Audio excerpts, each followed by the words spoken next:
Alright, we're here for another story time. Today's not a military story, but it's something that's really close to my heart.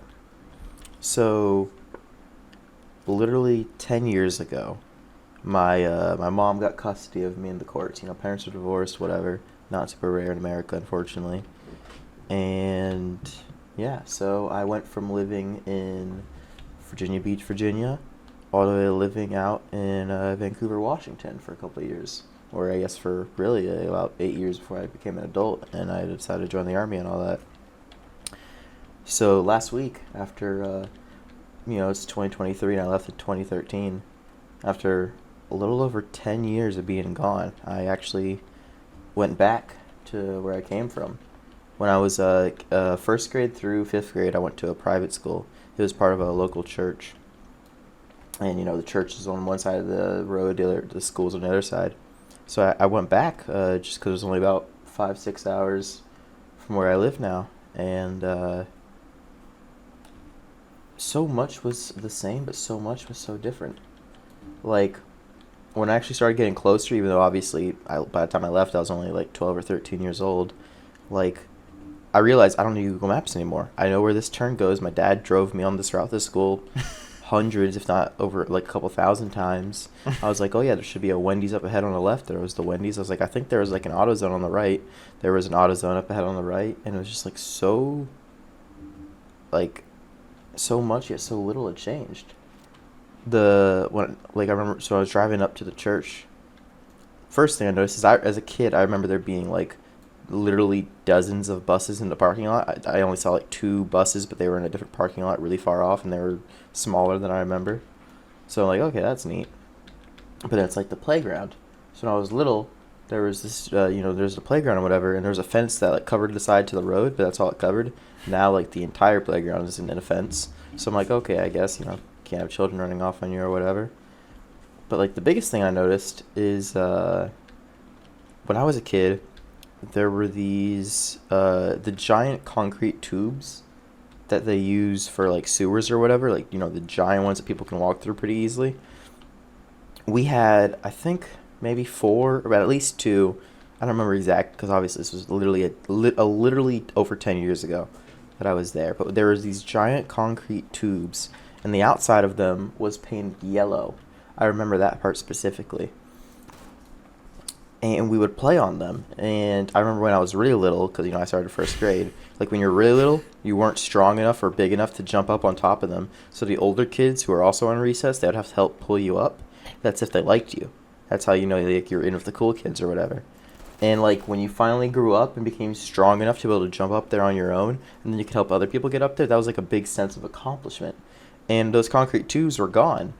And I mean, like, I guess, yeah, it's a quote unquote safety hazard or whatever, but like, I don't know. I think it's kind of sad. Because, at least for me, I have so much nostalgia and so many good memories of just like, being inside of those concrete tubes with a friend just talking about whatever. And it's just,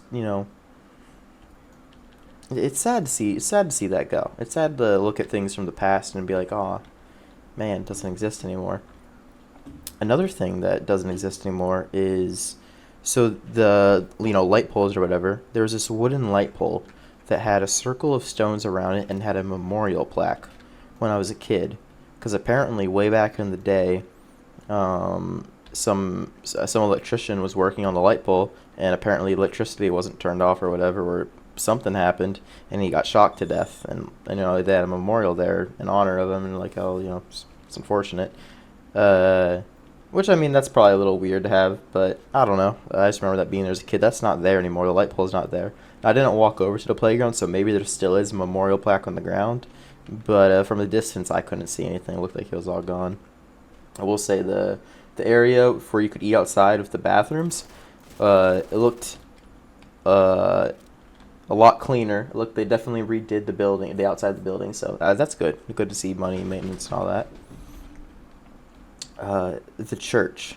So like I went in for church for a service, and like it's not a tiny church, but as a kid, I remember thinking the place was massive. I thought it was absolutely massive, and like I've been to like really big Baptist churches, And like in my mind, I was like, oh yeah, I was at one of those as a kid. No, this church not that big. It was like 200 people max, maybe. Like maybe I mean, if you squeeze people in there, you could maybe hit 300 or 400. But like, it was not a church meant for tons of people. And it's just so funny because like I just have because I was when I was a kid, I was like what, maybe 3 feet tall. And I remember just like running up to like this. There's this really thin like second balcony level or whatever. And I remember running up there with one of my friends, and we would like hide in like a little corner, and we would try and play Pokemon games with each other during church, cause like during school like we couldn't play, and like this was like our one chance to hang out on the weekend or whatever. And it was just like the nostalgia was just hitting me, man. But yeah, the church looks the exact same as I remember, just a lot smaller than I thought it was as a kid. And on the same note of that, as a kid, I remember thinking that the school building I was in, I remember thinking it was super tall. Now to clarify, it's only a one-story building. And now going back to it as an adult, the building is like maybe 40 feet tall. It's probably like 35 feet tall. It's a small building, not that big at all. But as a kid, like I remember thinking the building was so big. And now I'm like, wow, that is not a big building. That was in a very small school. So, yeah, I guess just I got there, I went up to the door, I came in, and at first I was like, I don't know if I'm gonna know anyone. The old pastor, and I think he was also the old principal. Instantly, I recognized him. He looked the exact same as I remember, and he recognized me, and he's like, "Hey, you used to be a student here?" And I was like, "Yeah." And we talked for a bit, and I was like, yeah. He's like, "How long has it been?" I was like, "It's literally been 10 years." And we talked a bit, and luckily, because I was like, it's been 10 years. None of my teachers have passed, so they're all still around. So that's cool. And I ran into two of them. The weird thing was is I was like, I don't know if she was my teacher or not, because I remember her having brown hair, and her hair's all it's all gray/white now. And she's like, yeah, a decade will do that to you. And I was like, oh, all right. But yeah, it was just good to just see people, and it was cool. It was cool for them. They got to see that I was growing up now, and I was in the military, and I got to just see that they're all still doing well. And but yeah, I got to see one of my former classmates. We had a nice little talk. Apparently a lot of my friend group is still local from back in the day.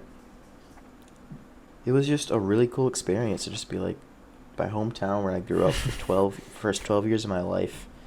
Um, just it's good to see that like it's still there, it's still thriving, and everyone I know from my childhood is still doing well.